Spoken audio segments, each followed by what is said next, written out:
Silvestre Ntibantunganya uyu munsi neza neza ni tariki 25 z'ukwezi kw'indwi mwaka wa 2026 haraciye imyaka 30 habayeho kudeta yakozwe itariki 25 ukwezi kw'indwi mwaka wa 1996 mwebwe iyi tariki ibibutsiki nk'uwarasanzwe arongoye igihugu ni imyaka 30 iheze yo rero ico binyibutsa ngira ngo nico byibutsa abarundi bose baravye igihe igihugu cari kirimwo n'ingene havugwa indimi nyinshi ugasanga uko umuntu avuga uyu munsi siko yigenza inyuma ubuhoho biratanguye no kuja habona iyo urabona ibitabo vyandikwa ingene rya kudeta yabaye yaje isa niyanka ahubwo ntiyasa yanka umugambi naye natanguje yarusha ku itariki 25 z'ukwezi kwa gatandatu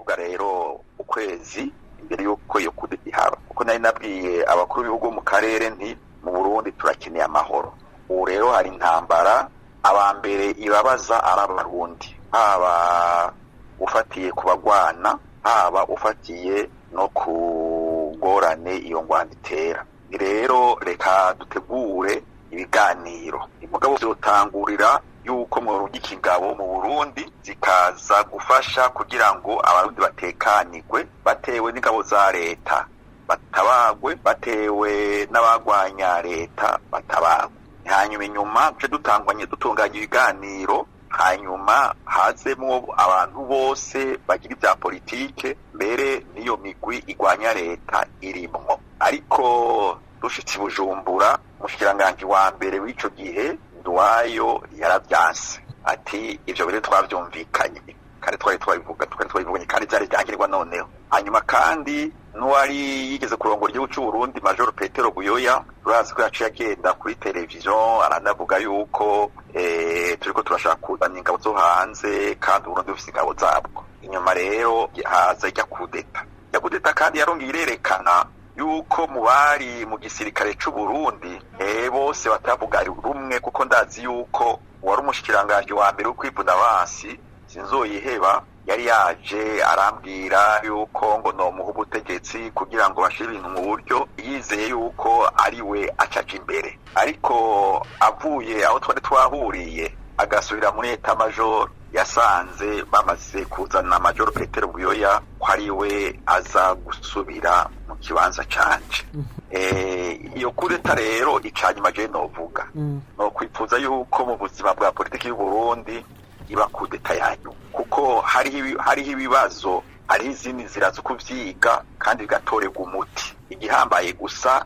nuko abantu bose bagenda bafise umutima mwiza bagenda bafise umutima wo gukunda igihugu kandi ikindi novuga nuko ijya kudeta buriya ntugire ngo harayitaniye niyo mu gihugu cyo 1993 ugiye kuraba ivyagiye bikurikira inyuma akane none nayibutse bitanguye no kuja biraja habona uyu munsi ugiye kuraba ivyandikwa n'abantu bavuye mu mice yose igihugu Monsieur le Président aha twovuga yuko dufatiye by'abantu bavuga kudeta yakozwe na Buyoya yayigiye Ntibantunganya cyane yari kudeta yakozwe n'abatutsi bayikoreye abahutu Mega je sizi ko muzi nyene yumvire yazo by'u Burundi mperutse gusohora igitabo ndibaza ko zoro umwanya kukivuga mu Burundi kivuga ibyabaye mu gihugu cacu mu 1972 jewe simvuga yuko ari abatutsi bagwana n'abahutu canke ari abahutu bagwana n'abatutsi habanamba n'abantu bagwanira ubutegetsi hanyuma bagasuka mu kaga abarundi bakari babazanamwo ibyo byo kubatandukanya muko Imana yabaremye kuko uri umututsi ntwavyigize uri umuhutu ntwavyigize wabisanze gutyo uko Imana yabiteguye ariko kuba uri mu mugambi uyu vyavuye kuri wewe nivyo witoreye kuba uri umusirikare nivyo witoreye kuba wigenza ukucaje kuriya nivyo witoreye nico gituma uwoza kuko kubaza yokikubaza afatiye kuco witoreye rero hari abantu bagenda guhyanira iby'ubutegetsi bakaza kurondera inzira zoroshe zitandukanye abarundi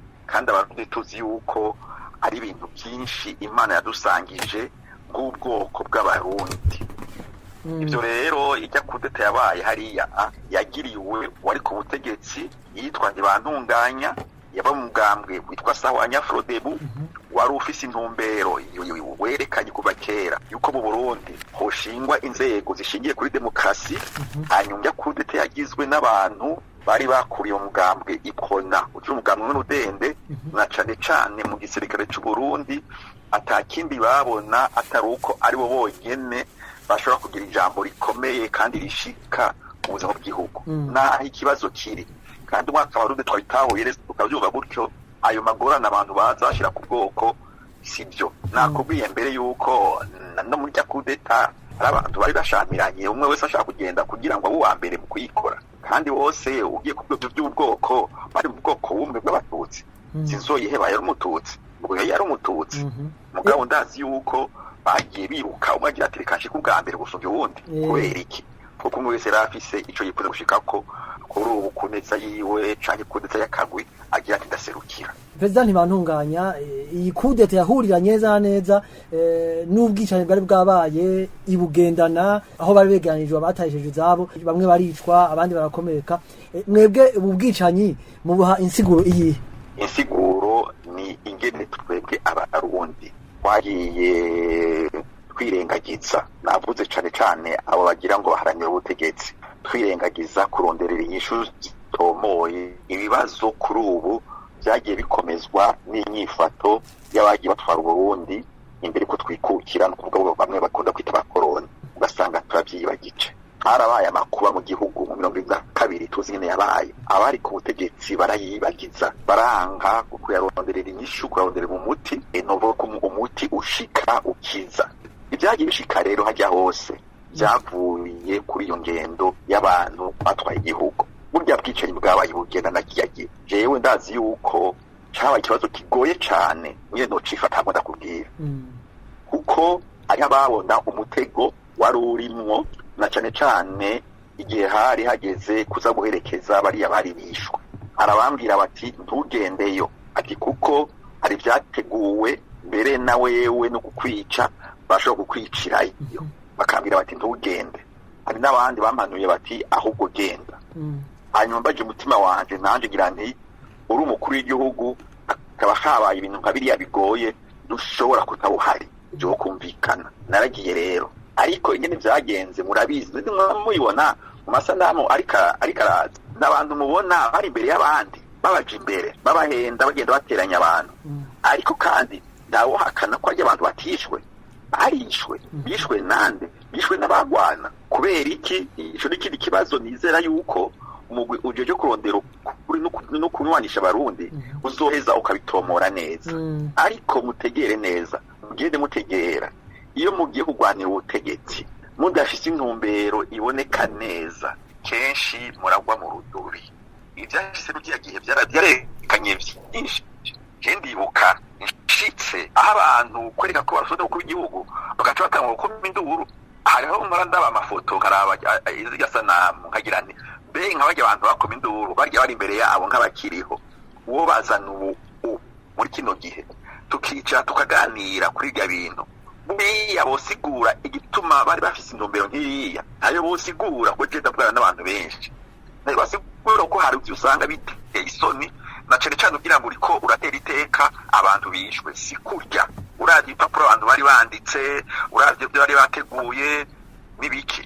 Narose akanya ko kubivuga mu gihe kimwe, kandi n'ubu ndabivuze, byarerekanye imbere ko hari n'abantu bashira imbere igihugu.